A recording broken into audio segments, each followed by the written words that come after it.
Hello friends, అందరికీ నమస్తే. Welcome back to వంటల వసంతం. ఈరోజు మనం చాలా సింపుల్గా త్వరగా తయారయ్యే ఒక టేస్టీ ఈవినింగ్ స్నాక్ని తయారు చేసుకోబోతున్నాం. దాని పేరే రోస్టెడ్ పోహా. దీనినే పొడి అటుకుల రెసిపీ అని కూడా అంటారు. ఇంట్లో ఉన్న సాధారణ పదార్థాలతోనే తక్కువ టైంలో తయారయ్యే ఈ స్నాక్ చాలా హెల్తీగా కూడా ఉంటుంది. మనకి సాయంత్రం టైంలో టీతో ఏదైనా క్రిస్పీగా తినాలనిపిస్తుంది కదా, కానీ ఎక్కువగా ఫ్రై చేసినవి తినడం మంచిది కాదు. అలాంటి సమయంలో ఈ రోస్టెడ్ పోహా అనేది బెస్ట్ ఆప్షన్. తక్కువ ఆయిల్తో చాలా లైట్గా కరకరలాడేగా టేస్టీగా ఉంటుంది. పోహా అంటే చాలా లైట్ ఫుడ్. దాన్ని సరిగ్గా రోస్ట్ చేస్తే మంచి క్రంచ్ వస్తుంది. అందులో పల్లీలు, కరివేపాకు, పచ్చిమిర్చి, పసుపు లాంటివి వేసి కలిపితే ఆ టేస్ట్ అనేది అదిరిపోతుంది. చిన్నపిల్లలకి స్నాక్ బాక్స్లో పెట్టినా కూడా, అలాగే పెద్దవాళ్ళకి టీ టైంలో పెట్టినా కూడా చాలా నచ్చేలా ఉంటుంది. ఈ రెసిపీ ప్రత్యేకత ఏమిటంటే దీనిని చాలా ఈజీగా చేసుకోవచ్చు, అలాగే తక్కువ ఆయిల్తో చేసుకోవచ్చు. ఇది హెల్దీ అండ్ టేస్టీ రెసిపీ. ఎక్కువ రోజుల పాటు స్టోర్ కూడా చేసుకోవచ్చు. గెస్టులు వచ్చినా కూడా 10 నుంచి 15 నిమిషాల్లో ఈ స్నాక్ అనేది రెడీ చేసుకోవచ్చు. ఈరోజు నేను మీకు ఈ రోస్టెడ్ పోహాని ఎలా టేస్టీగా చేయాలో స్టెప్ బై స్టెప్గా చూపించబోతున్నాను. ముందుగా వీడియోలోకి వెళ్ళే కంటే ముందు మన ఛానల్ని సబ్స్క్రైబ్ చేసుకోండి. అలాగే వీడియో మొత్తం చూసిన తర్వాత మీకు వీడియో నచ్చినట్లయితే లైక్ చేయండి, అలాగే కమెంట్ కూడా చేయండి. ఇక ఆలస్యం చేయకుండా మన వీడియోలోకి వెళ్ళిపోదాం. ముందుగా స్టవ్ మీద ఒక కడాయి పెట్టుకోండి. ఈ కడాయి వేడైన తర్వాత దీనిలో అటుకులను వేసుకోండి. ఈ అటుకులను మనము రోస్ట్ చేసుకోవాలి. ఇలా మెల్లిమెల్లిగా అటుకులను కలుపుతూ రోస్ట్ చేసుకోవాలి.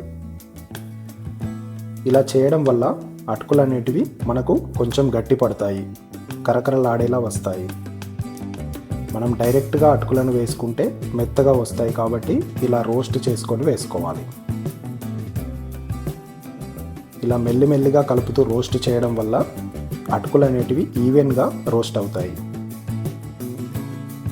చూడండి, ఇలా ఒక 10 నిమిషాలు రోస్ట్ చేసుకున్న తర్వాత వాటిని పక్కన పెట్టుకొని ఇప్పుడు అదే కడాయిలో ఒక 2 టేబుల్ స్పూన్ల ఆయిల్ని వేసుకోవాలి.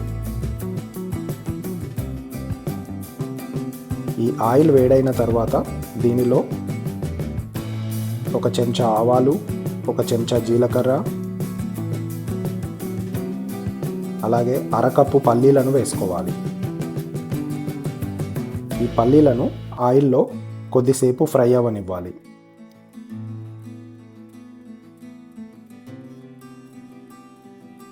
ఇలా మెల్లిమెల్లిగా కలుపుతూ పల్లీలు కాస్త ఫ్రై అయిన తర్వాత దీనిలో కట్ చేసుకున్న పచ్చిమిర్చిని వేసుకోవాలి. ఇప్పుడు సన్నగా కట్ చేసుకున్న ఉల్లిపాయలను వేసుకోండి. అలాగే కాస్త కరివేపాకు, కాస్త అల్లం వెల్లుల్లి, కాస్త కొత్తిమీర కూడా వేసుకోండి. ఇప్పుడు రుచికి సరిపడా సాల్ట్ను వేసుకోండి. ఇప్పుడు చిటికెడు పసుపును వేసుకొని కలుపుకోవాలి. ఉల్లిపాయలు, పచ్చిమిర్చి, పల్లీలు బాగా ఫ్రై అయ్యేంత వరకు ఇలా కలిపి, అవి ఫ్రై అయిన వెంటనే మనము మొదట రోస్ట్ చేసుకున్న అటుకులని దీనిలో వేసుకోవాలి. ఈ తాలింపు అటుకులకి బాగా కలిసేలాగా ఇలా చూపించిన విధంగా బాగా కలుపుకోవాలి.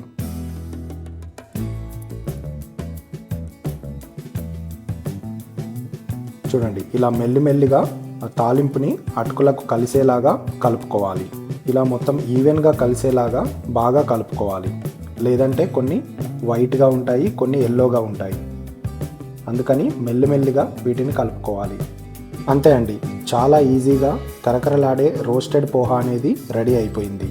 చూసారా ఎంత సింపుల్గా తక్కువ టైంలో మనం హెల్తీగా ఉండే ఒక టేస్టీ స్నాక్ తయారు చేసుకున్నాము. దీన్ని పూర్తిగా చల్లారనివ్వాలి. తర్వాత ఎయిర్ టైట్ డబ్బాలో స్టోర్ చేస్తే చాలా రోజుల వరకు కరకరలాడుతూనే ఉంటాయి. ఈ స్నాక్ అనేది టీ టైంకి అయితే సూపర్గా సెట్ అవుతుంది. పిల్లల స్నాక్ బాక్స్లో పెట్టినా వాళ్ళు చాలా ఇష్టంగా తింటారు. ప్రయాణాల్లో కూడా తీసుకెళ్ళడానికి ఇది చాలా బాగుంటుంది. మార్కెట్లో కొనేవి కంటే మనం ఇంట్లో చేసుకున్నవి హెల్తీగా ఫ్రెష్గా ఉంటాయి. మీరు కూడా ఈ రెసిపీని ట్రై చేసి ఎలా ఉందో కమెంట్స్లో తప్పకుండా చెప్పండి. మీకు నచ్చితే ఈ వీడియోని లైక్ చేయండి. ఇంకా ఇలాంటి సింపుల్ టేస్టీ రెసిపీల కోసం మన ఛానల్ని సబ్స్క్రైబ్ చేసుకొని పక్కనున్న బెల్ బటన్ని ప్రెస్ చేయండి. మీ సపోర్టే మా మోటివేషన్. మళ్ళీ మరో కొత్త రెసిపీతో మీ ముందుకు వస్తాము. అప్పటి వరకు అందరూ హెల్తీగా ఉండండి, సంతోషంగా ఉండండి. Take care, bye bye.